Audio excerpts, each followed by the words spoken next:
Good morning student. BEd first year के लिए हमने पिछले क्लास में वुड का आदेश पत्र कोर्स टू यूनिट 3 के अंतर्गत हमने कक्षाएं ली थी। ये कक्षाएं आपकी नियमित चल रही है। लॉकडाउन के वजह से हम वीडियो ऑनलाइन क्लास से आपको नियमित कक्षाएं ले रहे हैं ताकि आप लोग घर बैठे समय का सदुपयोग सही ढंग से कर सके। समय का मूल्य तभी हाथ में आ सकता है जब हम अपने जीवन को नियमित बनाएं। नियमित बनाते हुए हम क्लास शुरू करते हैं। आज का शीर्षक है मेकाले का प्रतिवेदन। मेकाले का प्रतिवेदन जानने से पहले यह हम जान लें कि ये मेकाले का पूरा नाम है क्या। लॉर्ड मेकाले का पूरा नाम लॉर्ड थॉमस बेबी गंस्टन मेकाले था, परंतु हम इन्हें लॉर्ड मेकाले के ही नाम से जानते हैं।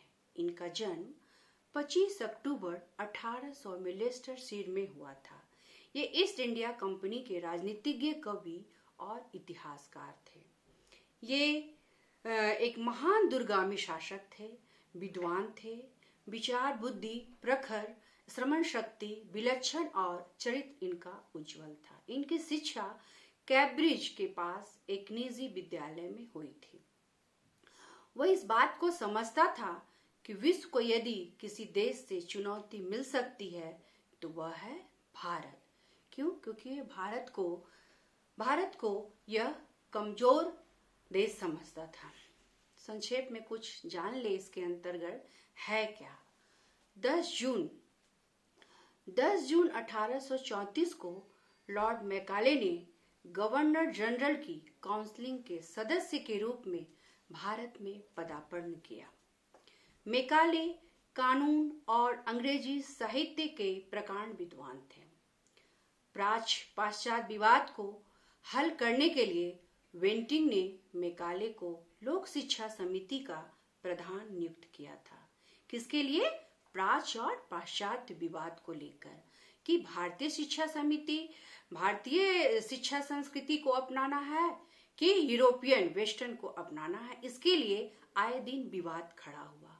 वर्ष 1835 में लॉर्ड मेकाले ने शिक्षा नीति बनाते समय भारतवर्ष को कमजोर करने के लिए संस्कार रहित शिक्षा नीति बनाई, जबकि प्राचीन समय में भारतवर्ष को विश्व गुरु का दर्जा प्राप्त था।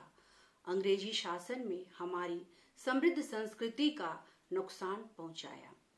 इसके अंतर्गत क्या है, 1 लाख रुपए की धनराशि को व्यय करने पर कानूनी मत प्रकट किया गया। कानूनी मत प्रकट में कि 1 लाख रुपए को हम प्राच्य शिक्षा पर हम जोड़ देंगे कि पाश्चात्य शिक्षा पर व्यय करेंगे। उसी के लिए ये आपको मेकाले का विवरण प्रस्तुत किया गया। मेकाले ने क्या किया कि अंग्रेजी के माध्यम से पाश्चात्य ज्ञान विज्ञान की शिक्षा प्रदान की जाए। ये अंग्रेजी के समर्थक कंपनी के प्रबल समर्थक थे। इस प्रकार प्राच्यवादी और पाश्चात्यवादी विवाद 20 वर्ष चलता रहा। भारतीय शिक्षा के 1 लाख जो धनराशि है वह प्राच्य लोगों के लिए और पाश्चात्यवादी के लिए इन विचारधाराओं से उपजा विवाद कैसे इसको हम हल करें, ये इसमें मेकाले के विवरण पत्र में कहा गया है या उसके बारे में इसमें विस्तार से बताया गया है। यहाँ तक आप लोग को समझ में आ रहा है। चलिए आगे चलते हैं कि प्राच्य कहा करते थे कि भारतीय संस्कृति दर्शन धर्म भारतीय भाषाओं में सुरक्षित है। यह स्पष्ट नहीं था कि शिक्षा का स्वरूप होगा क्या। यहाँ पर क्या था, यह स्पष्ट ही नहीं हो रहा था कि शिक्षा का स्वरूप होगा क्या। कंपनी के लोगों ने इन दोनों शब्दों को अलग अलग करके इसे क्या बना दिया, 2 वर्ग बना दिया। कौन से 2 वर्ग? प्राच्यवादी और पाश्चात्यवादी। अब पाश्चात्यवादी यहाँ मेकाले का विवरण पत्र में इसी को जोड़ दिया गया है।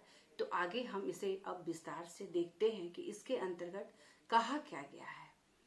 चलिए आगे चलते हैं। लॉर्ड मेकाले 10 जून 1834 को गवर्नर जनरल की काउंसलिंग का कानूनी सलाह बनकर भारत आया। मैकाले अंग्रेजी भाषा और साहित्य के विद्वान थे। जैसा कि हमने बताया कि ये अंग्रेजी के ही प्रबल समर्थक थे, तो ये साहित्य के विद्वान थे, अंग्रेजी साहित्य के विद्वान थे। उस समय के गवर्नर लॉर्ड विलियम बेंटिंक ने उसे जन शिक्षा समिति का अध्यक्ष नियुक्त किया। उन दिनों प्राच्य और पाश्चात्यवादी विवाद उग्र रूप धारण कर चुका था, जैसा कि हमने आपको संक्षेप में बताया। मैकाले ने सर्वप्रथम 1813 के आज्ञा पत्र के 43वें अनुच्छेद में अंकित 1 लाख रुपए व्यय करने की विधि और अन्य विवादग्रस्त विषयों के संबंध में कानूनी सलाह देने का अनुरोध किया। क्या किया? 1 लाख रुपए व्यय करने की विधि व अन्य विवादग्रस्त विषयों के संबंध में कानूनी सलाह देने का अनुरोध किया और साहित्य तथा भारतीय विद्वान का अर्थ स्पष्ट किया, ताकि प्राच्य और पाश्चात्य के जो बीच में जो उग्र रूप धारण है उस विवाद को हम हल सुलझाने का अनुरोध किया। गंभीरता पूर्वक अध्ययन करने के पश्चात क्या होता है कि 2 फरवरी 1835 की अपना विवरण पत्र जनरल बेंटिंक को पेश किया। 1813 आज्ञा पत्र अनुच्छेद 43 की व्याख्या की और फिर इन्होंने ठोस सुझाव दिए। क्या सुझाव दिए उसे हम आगे देखते हैं। सन 1813 के आज्ञा पत्र के 43वें अनुच्छेद की व्याख्या विवाद विषय आवंटित धनराशि का व्यय कैसे हो। सन 1813 के आज्ञा पत्र के 43वें अनुच्छेद की व्याख्या का विवाद विषय यहाँ पर क्या था कि उसकी जो धनराशि है वे कैसे व्यय हो, इसी पर ये मैकाले का विवरण पत्र चल रहा है। साहित्य शब्द से क्या अर्थ लिया जाए कि भारतीय विद्वान की सीमा में कौन कौन से विद्वान आते हैं। धनराशि व्यय की व्याख्या क्या थी कि मैकाले ने यह स्पष्ट किया कि इस धनराशि को व्यय करने के लिए 1 लाख रुपए, मैकाले ने यह स्पष्ट किया कि उस धनराशि को व्यय करने के संबंध में कंपनी पर किसी प्रकार का बंधन नहीं है, किसी भी प्रकार का बंधन नहीं है। वह इस मद को कैसे व्यय करे और कैसे करना चाह सकती है। साहित्य की व्याख्या यहाँ पर क्या है कि साहित्य शब्द से तात्पर्य क्या था यहाँ कि केवल भारतीय साहित्य, संस्कृत, अरबी साहित्य से नहीं परंतु अंग्रेजी पाश्चात्य साहित्य के विद्वान भी आते थे। भारतीय विद्वान की व्याख्या इसके अंतर्गत क्या की गई। भारतीय विद्वानों की व्याख्या की सीमा के संबंध में मैकाले ने क्या कहते हैं कि इसमें केवल भारतीय भाषाओं के विद्वान ही नहीं अपितु अंग्रेजी साहित्य के विद्वान भी आते हैं। लॉर्ड मैकाले के दर्शन और मिल्स की कविताओं को जानकार भी आते हैं।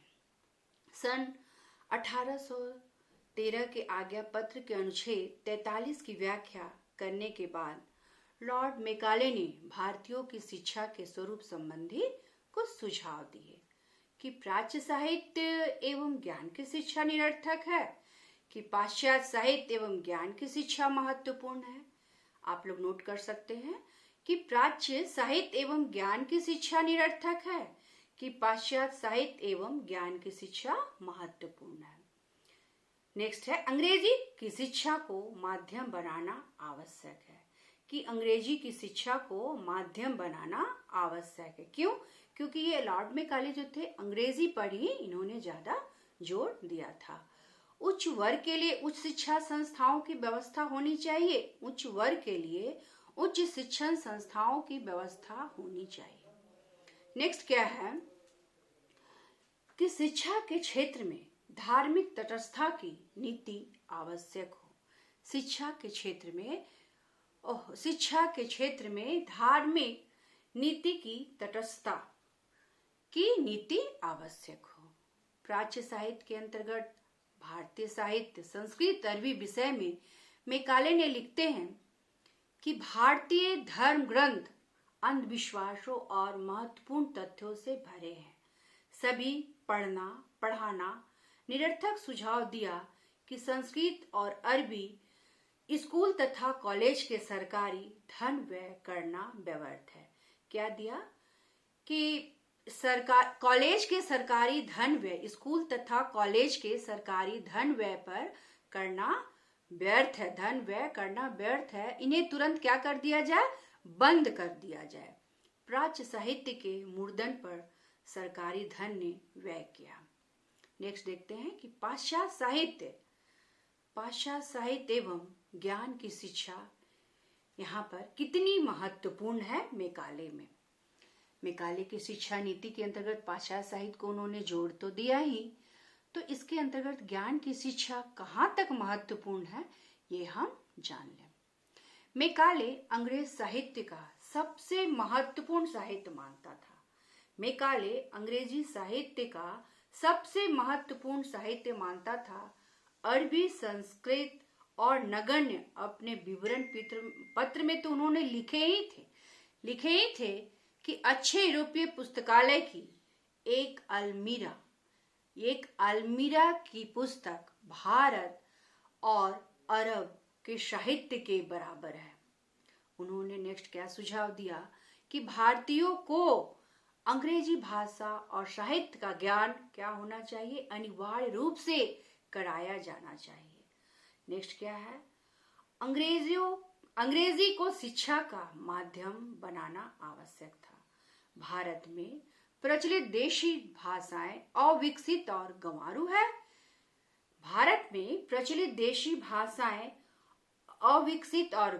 है। और इनका शब्दकोश बहुत सीमित है। इनके माध्यम से भारतीयों को पाश्चात्य ज्ञान विज्ञान से परिचित नहीं कराया जा सकता। नेक्स्ट है, अंग्रेजी शासकों की भाषा है, अंतर्राष्ट्रीय व्यापार की भाषा है। अंग्रेजी जो शासकों की जो भाषा थी वो क्या थी, अंतर्राष्ट्रीय व्यापार की भाषा है। और अब भारत के उच्च वर्ग के, वही क्या हो गया, अब भारत के उच्च वर्ग के लोगों की भाषा हो गई। संस्कृत और अरबी जनसाधारण की भाषा है। इन्हें सीखने में भारतीयों की रुचि नहीं है। संस्कृत और अरबी जनसाधारण की भाषा है, मीन्स जन तक उसका क्या था, शिक्षा को पहुंचाना। तो वो उनके अनुसार जनसाधारण की संस्कृत और अरबी तो जनसाधारण की भाषा है, इन्हें सीखने में भारतीयों की रुचि नहीं है। इन्हें सीखने में क्या था, इनकी भारतीयों की रुचि नहीं है। इनकी अपेक्षा अंग्रेजी सीखना सरल, इसलिए अंग्रेजी भाषा शिक्षा का माध्यम बनाया गया। इनकी अपेक्षा क्या, उनके अनुसार क्या था कि संस्कृत और अरबी जो है वो तो जनसाधारण की भाषा है, इन्हें सीखने में भारतीयों की क्या है, कोई रुचि नहीं है। इनकी अपेक्षा हमें क्या करना चाहिए, अंग्रेजी भाषा शिक्षा को माध्यम बनाना चाहिए। और प्रबुद्ध जो लोग थे भारतीय, जैसे उसमें आते हैं राजा राम मोहन राय रहे हैं। मैकाले के अनुसार कानूनी की शिक्षा के लिए अरबी, फारसी और भाषा बनाए रखने का विरोध किया। भारतीय कानून का अंग्रेजी में इन्होंने अनुवाद किया जाए और उसकी शिक्षा को अंग्रेजी के माध्यम से ही दी जाए। अब ये उच्च वर्ग के लिए शिक्षण संस्थाओं की कैसी व्यवस्था होनी चाहिए वे व्यक्त करते हैं कि मैकाले ने स्पष्ट किया कि सरकार के पास इतना धन ही नहीं है कि जन शिक्षा की व्यवस्था कर सके, क्योंकि जन शिक्षा के अंतर्गत क्या आ जा रहा था, संस्कृत, अरबी, हिंदी। तो ये सोच रहे थे कि इनके अनुसार क्या करनी चाहिए, है ना, सरकार के पास इतना व्यय नहीं है जो इन सब चीजों पर खर्चा वो कर सके। इसलिए उन्होंने प्राच्य को क्या किया, यहाँ पर प्राच्य शिक्षा को यहाँ पर उन्होंने अहमियत नहीं दिया। सरकार केवल उच्च वर्गों की ही शिक्षा होनी चाहिए। सरकार क्या किया कि केवल उच्च वर्गों की शिक्षा की ही व्यवस्था करे। भारत में एक ऐसे वर्ग का निर्माण होगा जो शासक शासित भारत की आम जनता के बीच संदेशवाहक का काम करेगा। इन्होंने क्या सुझाव दिया कि भारत में एक ऐसे वर्ग का निर्माण हो जो शासक अंग्रेज शासित भारत की आम जनता के बीच संदेशवाहक में दूत का ही काम करेगा। उच्च वर्ग में पड़े पाश्चात्य संस्कार है ना, वेस्टर्न को इन्होंने धीरे धीरे उनके संपर्क में आने वाले निम्न वर्गों के भागों पर पड़ेगी। कनिष्ठ पद पर कार्य करने के लिए भारतीय सरलता से मिलेंगे। ठीक है। नेक्स्ट इन्होंने क्या किया कि शिक्षा के क्षेत्र में धार्मिक तटस्थता की नीति आवश्यक है। ये इन्होंने धार्मिक नीति से इसे शिक्षा के क्षेत्र में कैसे प्रकट किया है वो जानते हैं। उनका विवरण के अनुसार कि यू मेकाले भारत में पाश्चात्य ईसाई धर्म, पाश्चात्य यूरोपियन संस्कृति, पाश्चात्य ज्ञान विज्ञान प्रसार कर भारतीयों को पाश्चात्य जामा पहनाने का समर्थक थे। इन्होंने क्या किया, ईसाई धर्म, पाश्चात्य यूरोपियन संस्कृति और पाश्चात्य ज्ञान विज्ञान प्रसार कर भारतीयों को पाश्चात्य पहनाने का समर्थक इन्होंने किया था। परंतु यह सब क्या हो गया, बड़े चतुराई से करना चाहते थे। यदि इस सब के लिए जबरन और सीधा प्रयास किया जाए तो उसके लिए एक और भारतीय अपने धर्मों की रक्षा करने के लिए दूसरे अंग्रेजी शासन का विरोध करने के लिए क्रियाशील हो जाए। क्या हो जाए, दूसरे अंग्रेजी धर्मों की रक्षा करने के लिए क्रियाशील हो जाए। ठीक है।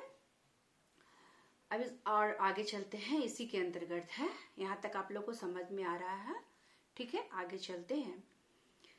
जब इन्होंने दूसरे अंग्रेजी शासन का विरोध करने के लिए क्रियाशील होने का संकेत देते हैं तो इन्होंने कहा विद्यालय में किसी भी धर्म की शिक्षा, क्या कहा, विद्यालय में किसी भी धर्म की शिक्षा अनिवार्य रूप से न देने का सुझाव दिया। 7 मार्च 1835 में तत्कालीन गवर्नर विलियम बेंटिंक ने लॉर्ड मेकाले की राय मानकर क्या किया, राय मानकर अपनी शिक्षा नीति घोषित कर दी। प्राच्य शिक्षा हेतु जो कुछ भी किया और किया जा चुका है वैसा ही रहेगा का आदेश था कि आगे जो भी व्यय होगा वो किस पर होगा, अंग्रेजी शिक्षा पर। इससे हमें क्या पता चलता है कि उन्होंने सिर्फ क्या किया, अंग्रेजी शिक्षा पर ही उन्होंने जोर दिया। इसके उपरांत शिक्षा में क्या हुए, अनेक परिवर्तन किए गए। विद्यालय एवं महाविद्यालयों, प्राइवेट स्कूल, तरह तरह के शिक्षण संस्थान की स्थापना की गई। तब इसके तत्पुरांत क्या होता है, 1835 के आज्ञा पत्र ने भारत के लिए द्वार खोल दिया और सभी देशों के मिशनरों के लिए खोल दिए गए। अंग्रेज मिशनरियों के अतिरिक्त और देशों के मिशनरियों ने भी यहाँ आकर अंग्रेजी शिक्षा के लिए मिशन स्कूल और कॉलेजों की स्थापना की। क्या की, मिशनरियों ने यहाँ आकर अंग्रेजी शिक्षा के लिए मिशन स्कूल और कॉलेजों की स्थापना की। निष्पंदन का सिद्धांत यहाँ पर ये मेकाले की शिक्षा में आता है। निष्पंदन का सिद्धांत अर्थात इसके अंतर्गत क्या उन्होंने बता रहे हैं कि ये जो सिद्धांत है अंग्रेजी शिक्षा उच्च वर्गों के लिए की गई है।